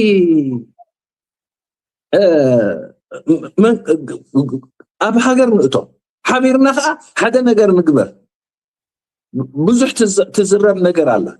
government in exile منقستي أبسدة زبال زرباونا له نحنا حبيرنا حد هاجراو سلالة قيمنا بيت فردي غيرنا دحريو حاده منقستي أبسدة ونكن قبر نخلينا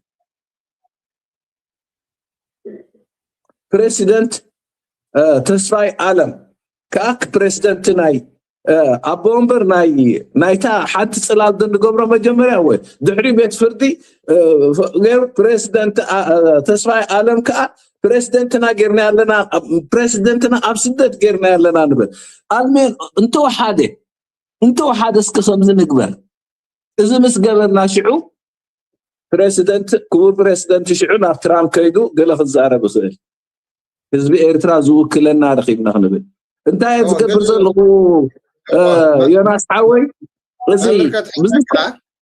دحان حساب زي حتى نيشت يسمع انت يتقبر زلو سي قال نقدر تخن قبرو نخلسي ابنت كره كم مصاصو يزدل زلو سلازي نحنا اتي قدم كن قبرو زقبانا نقبر ابو نهصص حجي الصبر يكون كن زارب زلخو صبر يكون كن زارب زلخو كن قبرو النجر ان حسبكو يزارب زلخو سلازي نحنا لا على ونتنا هاجر زي بدبلوماسي نسرع زخنا قالع زخن قبر اتن قبره نومينالي خخم وحد نجري خخم اتي عجن قبره نخل نحنا قد اتخن قبره زلنا سميرنا عبيرنا حد غيرنا تخيلنا عدأتنا من قست قلبيتنا شعل على ونتنا كنحلو نوجي تزارب يونس لبا نوع الناس انتهي تي خجبر زخل بفلايتي ناي دبلوماسي تي بفلاي زي أوروبا أمريكان زولو أبتنا UN درجة ناي UN بيت صفتات ناي European Union بيت صفتات هذا خابت كند مسار هنا دبلوماسي كم زي عمت ويكا جهسات ناي لو نتقاط ما كهلو سنعمل سلام وصل في كوت ساي خلي ماتي تبدأ بيتات تصحف خلي مخنياتو بزح غزي تي عمص كغبر كله وي جهسات نتي ميديا شفينكا وي تسب بزي مسكيس كيستو على كله وي حابريتا خير خبو كله ادحليلكا زغبر نغري سلازي بزح غزي تي نغر كفصم دحردا خوينو نت حزب عالم كتفلطو خطكل لك مخنياتو اب زخونه نغر اب برخان دحردا وسي نحابريتا قالع دحردا خوينو بزح نغر كقطع يخلي زبل حساب علني منالباش تسفاي دحركا بزح نجر كاستغبر نجر كالو اكچوالي بزناي دنب تعامو استفالالي كفالات زي طرنافتات زلو بزح ناي دبلوماسي سرحاتون يكايدي حق حيش بزح ود سرحات تساليتي ስለዚህ ንዑ ተዘና አስናዮ ዝብል حساب علني مخنياتو زلا አጋጣሚ ወይ ዘላ ክእለት ክትግበር ዝግባእ ነገር ፅልዋ ስለትፈጥር ማለት እዩ ምክንያቱ ዋላቲ ግህሰት ይፍፅማሉ ንብሎ ዘለና ናይ ብልፅግና ወገን እውን እቲ ወረራ ዝገብሮ ዘሎ ሓደ ናይ ሚድያ እዩ ካልኻ ናይ ዲፕሎማሲ ማለት እዩ ስለዚ ማዕረ ማዕሪኡ ንስኻ እውን ክትምክቶ ኣለካ በዚ ክልተ መዳይ ማለት እዩ ክሳብ ሕጂ እኳ ኣብ ተግባር ዝወዓለ ወይ ሰራዊት ዶብ ዝተሓሰቡ እኳ የለን እንታይ ዘሎ ትጥሕሰት ኣብ ዲፕሎማሲን ኣብ ሚድያን እዩ ዘሎ እሞ እቲ ዓውዲ ኩናት ኣብኡን ክትገጥም ክትክእል ኣለካ ማዕረ ማዕሪኡ ዝብል ሓሳብ እዩ ዘለኒ ምናልባሽ ተስፋይ ሓሳብ ተለካ ያ ንሱ ሓደ እንታይ ድቲ ናብ ደረጃ ትካል ስለዘይ ማዕበልናዮ ነቲ ቀንዲ ፀገም ዝኸውን ዘሎ እቶም ስራሓት ብዝተፈላለዩ እንዳተሰርሑ መፅኦም እዮም ዝያዳ ዓሸራ ክፈጥሩ ወይ ተፅዕኖ ክፈጥሩ እንድሕር ኮይኖም ግን ከም ዝንብሎ ፀናሕና እክብ ብዝበለ ዝሓሸ ዓቕሚ ሰብ ብዘለዎ ግድን ኣይኮነን ኩሉ ሰብ ክእከብ ማለት እቲ ዝሓሸ ኤሊት ክሰርሖ ዝኽእል ስራሓት ኣዝዩ ብዙሕ እዩ ኣብ ርእሲኡ ክልተ ነገር ክስራሕ ይከኣል ማለት እዩ ሓደ ሳላቲ ዕድልና ፋሕ ስለ ዝበልና ኣብ ብዙሓት ሃገራት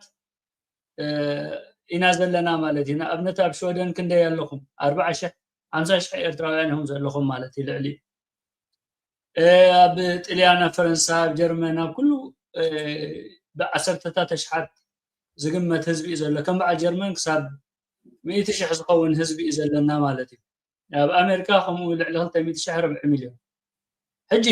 እዚ ህዝቢ እዚ ውዳበታት እንተገይሩ ንነብሱ ወከፍ ናቱ ሴኔተራት ድዮም ኣባላት ባይቶ ድዮም ኣባላት ናይ ማንሲፓሊቲ ዋላ ክኾኑ ይኽእሉ ገሊኦም እውን ኣብኡ ዝሳተፉ ስለ ዝኾኑ እዚ ጉዳይ እዚ ኣብ ኩሉ ክሰርሑ ኣዝዩ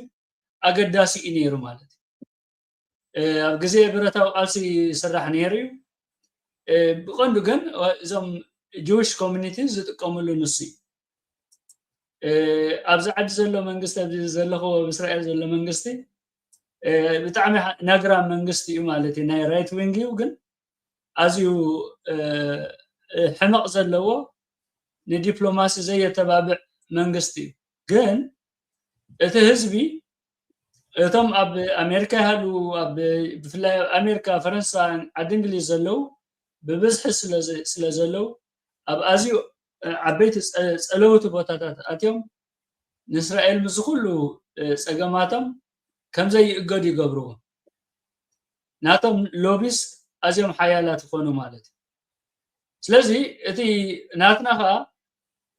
ስለዘይተዋሃድና ስለዘይወደብናዮ ነቲ ህዝብና እንተዘይኮይኑ እንተተወዲቡ ኣብ ንበል ኣብ ሾደን ዘሎ ዓቕሚ ንብዙሓት ኣባላት መንበር ናይ ፓርላመንት ፀልዩ እዚ ጉዳይ እዚ ኣብ ፓርላማ ናይ ሾደን ከም ዝዝረብ ክገብር ይኽእል ብድሕሪኡ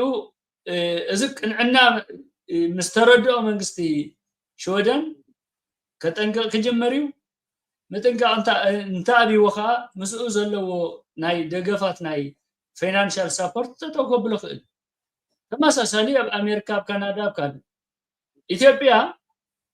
ከባቢ 40% ናይ ባጀታ መንግስታዊ ባጀት ካብ ደገፍን ካብ ልቃሕ ካብ ገለ ኣትረኽቦ ማለት ዋንስ እዞም ዳሽሙ ጠጠው እንተቢልካዮም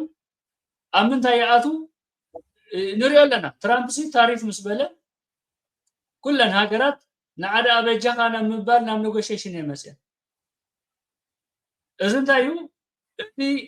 ቁጠባን ወይ ተዓቕመን ኣብ ምንታይ ተደኪኑ ስለ ዘሎ እዩ ኣብቲ ናይ ሓገዝን ናይ ረድኤትን ተደኪኑ ስለ ዘሎ ኣብ ንሱ እንተተሪፉ እንድሕር ኣቋሪፁ ህላወ ናይቲ መንግስቲ እውን ኣብ ሓደጋ እዩ ዝወድቕ ምክንያቱ ርእሱ ዝኸኣለ ካብ ህዝቡ ኣኪቡ ታክሲ ድዩ ካልእ ኢንካም ኣምፅኡ ናብቲ መንግስቲ ርእሱ ዝኽእል የብለን ናብ ኣፍሪቃ ዘለዎ ሃገራት ኢትዮጵያ ከዓ እሞ በዚ ኣዲክትድ ዝኾነት በዚ በቃ ሕዱር ሕማም ዘለዋ ብናይ ሓገዝ ሃገርያ ማለት እዚ ጠጠው ክተብሎ እንተኽኢልካ እቲ ናቱ ኣምቢሽን ጠጠው ኣቢሉ ብዛዕባ ህላውነት እዩ ከረጋግፅ ስለዚህ ንሕና ክንገብሮ ዝግባአና ولا كم بعبي كم حزبي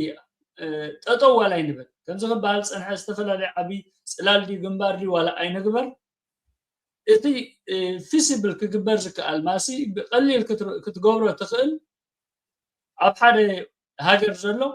ተወዲቡ እዚ ጉዳይ እዚ ጉዳይ ሃገሩ ሽግር ይፍጠር ስለ ዘሎ በቃ ኣብ ፓርላማ ክስማዕ ከም ዘለዎ ተሰማዕነት ረኺቡ ፅልዋ ክገብር ከም ዘለዎ ኣድላይ እንተኮይኑ ሰላማዊ ሰልፊ ክወፅእ ከም ዘለዎ እንድሕር ናከምኡ ደረጃ ጌርናዮ በቲ ሓደቲ ውህደት ናይቲ ህዝቢ እንዳደልደለ መፅእ በቲ ካልእ ከዓ ኣድማዕን ኮይኑ እንዳተረኣዩ ምስ ከደ እሞ ናብዚ ኩሉ ዘብፅሐና ግን እዚ ደኣ ሕጂ ናይ ሕጂ ዘጋጠመ ተልእኾና ይኹን እምበር ናብዚ ኩሉ ሽግር ዘእተወና እቲ ኣብ ዓዲ ዘሎ ስርዓት እዩ ንሱ ከዓ ሕግን ስርዓትን ከይተክል እታ ሃገር ብምልእታ ክንደይ ማእተ ሸሓት ተወፈናሉ ሃገር ኣቦታትና ዝሰኣናሉ ሃገር 60,000 ተሰዊኦም ትብል ግን 60,000 ጥራይ ኣይኮነን ኣብ ሓጎታት በፂሖም ኣለዉ እቶም ብሂወት ዝተረፉ ኣብ ሓጎታት ተበፂሖም ሰለስተ ዝወለደ ሚኒማም ሰለስተ እንተወሊዶም እቶም ደቁሲ ኦልሬዲ 10 ሰብ ሓደ ክንደ 10 ኮይኑሎ ማለት ከባቢ 1 ሚልዮን ህዝቢ ምስ ዝተሰደደን ምስ ኩሉ ወሲ እቲ ካስ 2 ሚልዮን ይኸሲሩ ናጽነት ንኸምስ ጥራይ ኣብዛ ናይ 30 ዓመት ተሪእና ስለዚ ናብዚ ሁሉ ዘእተወና ስርዓት ክንኣሊ ናይ ኩልና ምትሕብባር ክህሉ ኣብ ሓደ መረዳእታ ክንመፅእ ከእክመና ዝኽእል እውን ሕግን ስርዓትን ምዃኑ ዝኣምን ነዚ እውን መስዋእቲ ንኸፍል ዜጋታት ክንከይድ ንኽእል ኢና ናብዚ መድረኽ እዚ እውን ከምፀና ክእል እዩ ማለት እዩ ስለዚ እታ ክንገብራ ንኽእል ኣብ ከባቢና እንዳሃለዎ ከሎ ብዝተኽእል ምናልባት ናይ ሚእቲ ዘይኮንካ ስራሕ እስኪ ብናይ 30 ንጀምር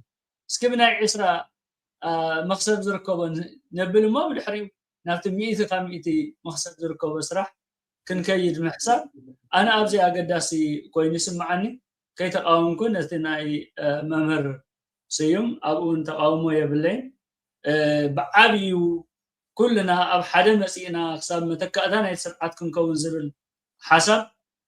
ዓብይ ሓሳብ እዩ ንሱ ተበፂሕናዮ እታ ዝብላ ዘለኹም ሚእቲ ካብ ሚእቲ በፂሕና ኣለና ማለት እዩ ግን ናብኡ ክንከይድ እስኪ ዋላ በቲ 20% ንጀምር እስኪ በቲ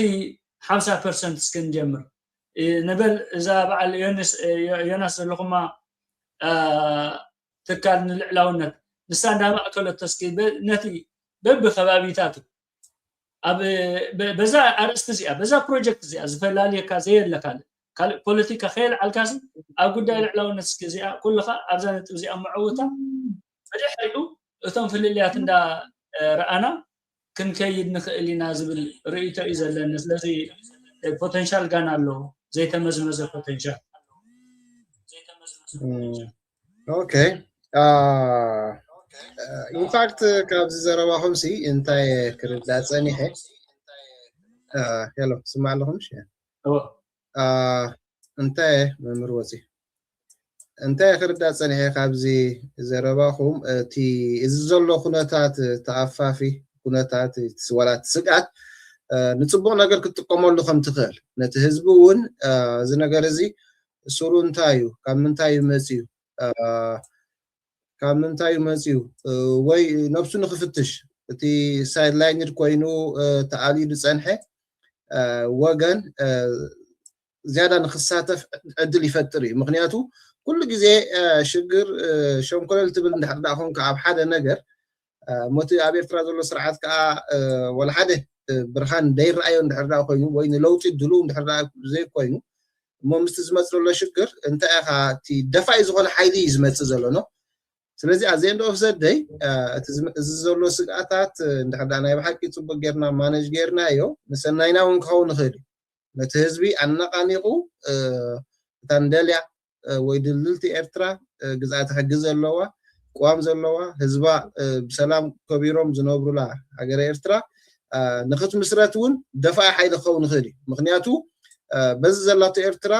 ነዚ ዘሎ ሽግራት ንኽትምቅጥ ዓቕሚ የብላን ኢልና ርኢና የፀኒሕና ዓቕሚ ክህልዋ እንድሕር ዳ ኮይኑ ግን ህዝባ ክትሓቁፍ ኣለዋ ህዝባ ክትሓቁፍ እንድሕር ዳ ኮይና ከዓ በዚ ዘሎ ስርዓት ኣይኮነን ናይ ብሓቂ ለውጢ መፅዩ ሙሉእ ብሙሉእ ለውጢ መፅዩ ህዝቢ ዝኣምኖ ወይ ህዝቢ ባዕሉ መንግስቲ ክፈጥር ክኽእል ኣለዎ ማለት እዩ በዚ ዝሪኦ እሞ እንታይ ይረኣየኩም እቲ ነባሪ ፍታሕሲ ናበይ ገፅና እንተኸድናዩ ኣብ ትውስኮ ነገር እንተልዩ መምር ዋላ ዳርጋ እቲ ዝተባህለ ብወገነይ ዳርጋ ፅቡቕ እዩ እቲ ክልቲኹም ትብልዎ ዘለኹም ብፍላይ ተስፋይ ክብሎ ዝፀንሐ ኣብርሂዎ ኣሎ ዓቕምና ንግበር ዝበሃል ዘሎ ዳሕራይ እዚኣ ዮናስ ሕጂውን ዝበልካያ ዋ እዚ መሰረት ጌርና ብመሰረት ላዕላውነት ናይ ሃገር እድፈር ኣሎ ኢልና ተኣኻኺብናስ ናብቲ ዋና ጉዳይና እውን እንተኣተና ትብል ምክንያት እውን ክኾነና ይኽእል ትብል ካ ፅብቕቲ ትድግፎ ኣነ ነዚ ነገራት እዚ ስለምንታይ ንዓና ዘተንስኣና ንደሊ ኣለና ካብ ድንቃስና ዘተንስኣና ዘበራብረና ምክንያት ንደሊ ኣለና እዚ ከዓ እዚ ሕጂ ወራር ኢትዮጵያ ይቕስቅሰና እዩ ዘሎ ስለዚ ንጠቐመሉ አንተ ወይ ጥቅስ ዘበልኳ ናብ ጥቕምና ንጠምዝዞ ዝበልኳ ነዚታት ናብ ጥቕምና ንዓና ናብ ዝጠቅም ነገር ንጠምዝዞ ድሕሪ ብኻልእ መገዲ እውን ክንጠማዝዞ ንኽእል ብኻልእ መገዲ እውን ክንጠማዝዞ ንኽእል እቲ ወራር ዘይተርፍ ኮይኑ እንተተራእይና ከዓ ዋ መን ክራኸብ ይኽእል ምስ መንግስቲ ኢትዮጵያ እንታይ ኢና ክንገብር ንኽእል ግዶፍ ትገብረኩም ምስ ኩሉ ኢኻ ትዛረብ ከምቲ ምስ ዓለም ክንዛረብ ዝበልናዮ ምስ ኢትዮጵያ እውን ምስ መንግስቲ ኢትዮጵያ እውን ክንዛረብ ንኽእል ዶ እሞቱም ሰባት ንተኣኻኸቡ እውን ክትብል ትኽእል ኢኻ ስለዚ ኩሉ እቲ ነገራት እቲ ዝረኣየካ ነገራት እዚ ተነቃፊ ኩነታት ስለ ዝበልናዮ በብግዚኡ እናተቀያየረ ዝመፅእ ዝርከብ ሓሳባት ክህልወና ክእል እዩ ባህላዬ ኣዝዩ ተኣፋፉ ኩነታት ስለ ዝኾነ ስለዚ ብከምኡ ክንሕዞ ፅቡቅ ኮይኑ ስምዓና ኣነ እውን ኩሉ ግዜ ግን እቲ ቀንዲ ተሓታቲ ስርዓተ ህግደፍ ስለ ዝኾነ ናብዚ ጉዳይ እዚ ናብኡ ገፅና ክንተኩር ንኡ ኣብቲ ናቱ ናይ ምግልባጥ ተራ ክንወስድ ብመገዱ ክንሓስቦ ኣለና ነቲ ዋና ዕላማና ካብኣ ክንወፅእ የብልና ካብኣ ክንወፅእ የብልና ሕጂ ክንዘናጋዕ ብካልእ እውን ንኽእል ኢና ንበሎ ላዕላውነትና ድፈር ኣሎ ኢትዮጵያ ትወረና ኣላ ገለመለ ኢልና ኩሉ ሓይልናን ኩሉ ክስታይናን ናብቲ ላዕላውነት ናይ ምክልኻል ኢልና ኣውዲቕና ክንሰርሕ እንተደኣ ጀሚርና እውን ገለ ቁርብ ከጠምዝዘና ክእል ስለዚ ንስርዓት ህግደፍ ከም ፀላእ ዘይኮነስ ከም ተሓባበርቱ ከም የማና ኢዱ ኮይና ደው ከይንብል እውን ክንፈርሕ ይግባአና እዩ ምስታ ግዜና ክንከይድ ኣብ መጨረሻ ተመሓላልፎም መልእክቲ እንተልዩ ዕድልክዎ ተስፋይ ወላ ባሃ ጀምር መድሓር ስማዕ ኣለኹ ስማዕ ኣለ ኦኬ መጀመርያ እታ ዘለዓልካያ ኣርእስቲ ኣዝያ ኣገዳሲት ኣርእስቲ እያ ምክንያቱ ኣባና ፖለቲካ ብጣዕሚ ልዑል ዝኾነ ፖለቲክስ እዩ ዘለና ማስ ዘድልየና ማለት እንታይ ዝበሃል እዚ ኣብ ኤውሮጳ ወይ ኣሜሪካ ብዙሕ ኣይኮነን እቲ ፖለቲካ ዘልዕልዎ እቶም ፓርቲታት እንተሪኢኻዮም ሓንቲ ወይ ክልተ ርእስቲኦም ዝፈላለዩ ኣብ ናይ ኣሜሪካ ትከታተለሉ ናይ ኢሚግሬሽን ናይ ንግዲ ገለ ጥራይ እዩ ዝመፅእ ማለት እዩ እንታይ ማለት እዩ ካልእ እቲ ፖለቲካ ዝነበረ ቶታሊ ተቀይሩ ናብ ሕግን ናብ ምምሕዳራውን ናብ ትካልን ተሰጋጊሩ እቲ ፖለቲክስ ናብ ተሰጋጊሩ ማለት እዩ ኣባና ግን ጥራይቲ ኢንፍራስትራክቸር ፅርግያ መገዲ ባቡር ዶ ካልእ ቤት ትምህርቲ ልቺ ገለ መለ ገለ ኣይኮነን እቲ እሱ እቶም ፊዚካል ኢንፍራስትራክቸር ቅልጥፍ ኢልካ ክሰርሖም ትኽእል ጉዳያት እቲ ቀንዲ መዓት ኣርእስታት ዝመፅእ ኢንተርናል ፖለቲክስ ስለዘሎ ፋሕ ክትብል ቀጻሊ ዝተፈላለዩ አጀንዳታት ኩሉ ክጥርንፎ ይትኽእልን ምክንያቱ ንሱ ዘቀድሞ ቀዳምነታት አለው ንኩሉ ኸ አኮሞዴት ንክትገብር ትሽገር ኢኻ መጀመርያ ብላይ ሃገርን ህዝብን ከይሓስካ ሕጂ እታ ሓንቲ ዝበዝሓ ዓድታት ናይ መጀመርያ መበገሲት ፖለቲካ ወዲሰብ ስጋኣት እዩ ዝጥርንፎ ሮማውን ሮማሲ ኣብ ሓደ ግዜ ተሰርሐትን እንጀም ዝብለዋ ግን እቶም ሮማውያን ዝነበሩ ቁሸታትን ክእከቡ ዝገበሮምስ ንወራር ክከላኸሉ ኢሎም ከም ብሓድሽ መሬቶም ክሓፅሩ ጀሚሮም ማለት እዩ ምስ ሓፀሮ ከባቢያ ገይሮም ዓድታትስ ብሓሳብ ተጠሚረን ክሰርሓ ጀሚረን دحر إهن مهن مسبلة وحسنتهم مسرقاقصو ناب كما ينخيط زبل حساب بزح ورد يب حالفه تاريخ كتري أو تنببو خلقا إذا كل غيرهم قلنا أبدي يرسالهم كي ترفض بس يحمتي كساب ألكسندريا بس يحمتي كل مريت كاحيزهم مالتي كافتا سقات جمرت عيلي ناب أزيو إمباير تغيرهم مالتي أبانا أبدي ناتنا دما كم زي عينت بوليتيكا بزح أجندات زلكا حقي بزح زي بالكا قوام زي اللي قوام نختكلون زي كنت سامع تخلتهم زلو طلبات أزي أشجاري خون أم مينيمم بروجرام كنت سامع أبدي تخلو الدرجات ببزح سلزلو إذا كم زي عينت ترت كمس خلو بخمين أبسجان غيره تبل أزي أقداسي تيا مالت ودسب مجمريا دحنتن سقاتن سلازقبو سقات رايزي كونون مسرت نباراوي كنتات بحر زي بالله 130 مليون صنيعه 300 مليون كتكون يترا 5 مليون كتكون بزلو كايدا بزلو ناي سدت شجرات كنديك خاب سدتنا بإرترا خملس خل تمز لعلو استعوتو خاب سدت تملسو زم جوش يوم السمون لعلي 50% أبدأ زلو غانا يتملسن مالتي مومسو كل تكنولوجيا معبالهم نا إرترا خندي برسنت يخمس 10% 30% سلازي تي زلو ديموغرافي نا إرترا نبعلو أزي تدخلي موب زلو الأوهان اسكي إزي زمس زلو ناب ربحا نوعلو ناب تغمسك نوعلو متى أخذي كون كم سخير ردي لا أنا زي دلني قال دابلكا أجر كان تورره زغونه تصرحوا بوليتيكا إلى المجرشة إيرترا أنت زي اللي أشي بزعبة إيرترا إلى مزراب كقارص يا مالت ويدما أنصار نبتي قدم زنبرنا يسوسان حدا أنت مليسة هاجر ناس أخوص لأن كل دحر هاجر نبذو الأجندة خيد يا مالت لذي كاب نبتنا يسوسان حدا أنت مليسنا كل دحر هاجر نبل حج كل دحر هاجر نبل مو أنت وحده زي أب دياسبورا زلو حيلي أب حاجة مسيو إذن كجبران زخيل أم مقبار وفيرنا زحاشة وسيد كم نمس أنا أي تراترن نفس أجانا هم نقيرها جالو زرع زلو ترندز مس زلو إمالتي ونابنت حدشتي أكلات مو بفلاي مهارات أبزو قدايزي سجاتهم قليس أمس أبرك قبري مسألة 10 عامات حالفة غير أنا يوم سبات مسألة إذن تايو حاجة كابتي تسفازه بكايو إذا هاجرس سبب بالو أزب لكاس لزغانة أزيو قداسيو أنا بزح ما سيت تسفالني مالتي نتيجة له خلا نوصو أزيو شجارو على ده أكون نبر أتليست ستيب باي ستيب أبزح حشة درجة كم نوصل قوي أجنة سلزلة مسمى سيمون تلالينا مالتي محجبتي بزعبا وشت أو خناتنا إرترا ترخنا أي ترخنا أمن تاي مسينا لنا أبزناي قداي العلاونة قداي مسألنا زلو كال تدرى بشجر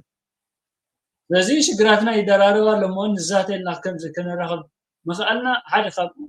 هذا خابتي بروغريسيف مالتي ما سدحري أي تملسنا قريتنا نخيزل لنا اوكي ممر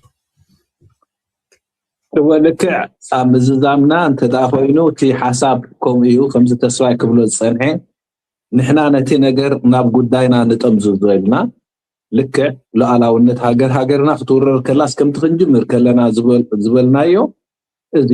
ጽቡቕ ኣስማዓና ብጣዕሚና ጉሂ ምክንያቱ ኢትዮጵያ እንድሕር ክትወረርና ኮይናስ ሕጂ ከዓ ኣብቲ ናይ 61 ዲና ክንምለስ ኢኻ ትብል ስለዚ ኣይግበሮ ኣብ መወዳእታ እኳ እንታይ ኢኻ ትብል እግዚኣብሔር ኣይግበሮ ኢልና ናብ እምነት ኢና ንመጽእ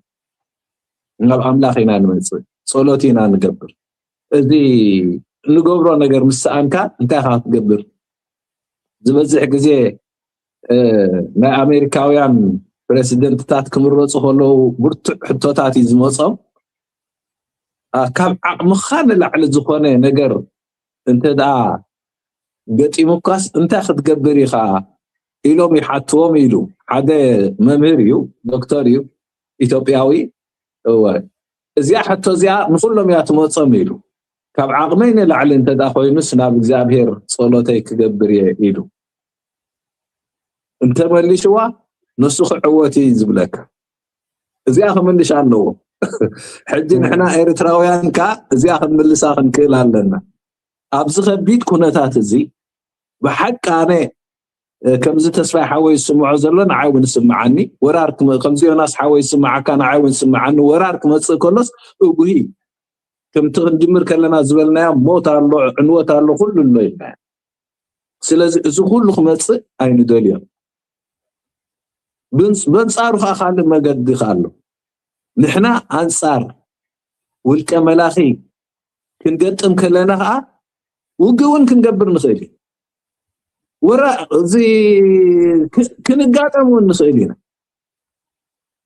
ንሓድሕድ ውግውን ክንፈጥር ንኽእል ኢና ደገፍትን ተቃወምትን ተባሂልና እውን ክንቃተል ንኽእል ኢና ንሱ እውን ክመፀና ንሱ እውን ኣብ ቅድሜና ኣሎ ስለዚ ኩሉ ወዮ እዩ ዝኾነክ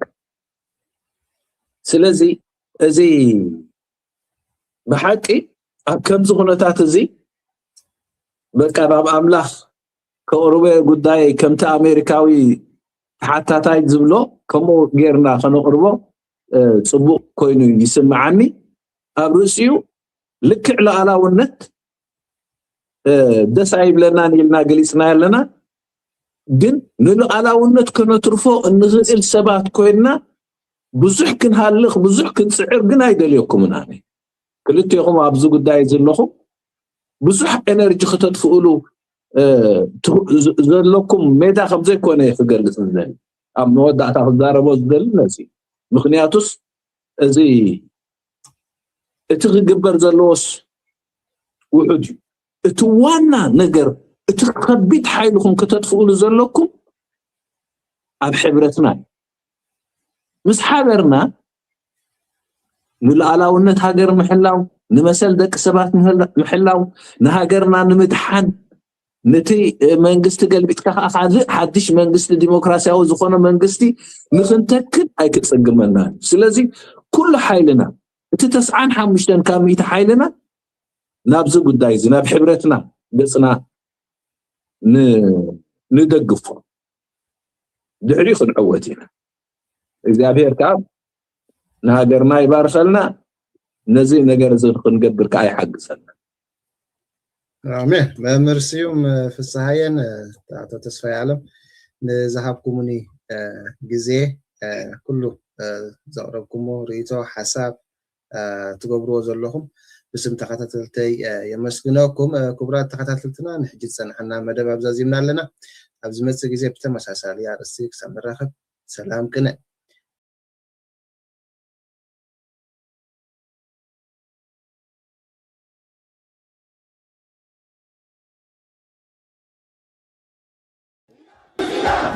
freedom!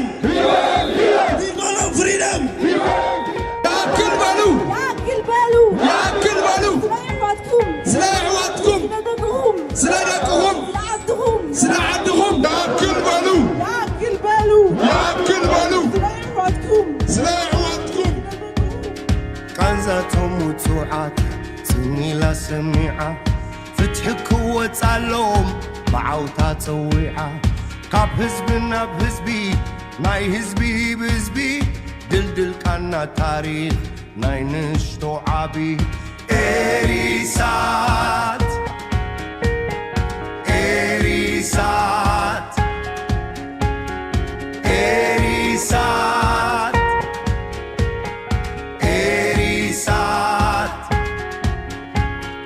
ድምፂ ውፅዓት ድምፂ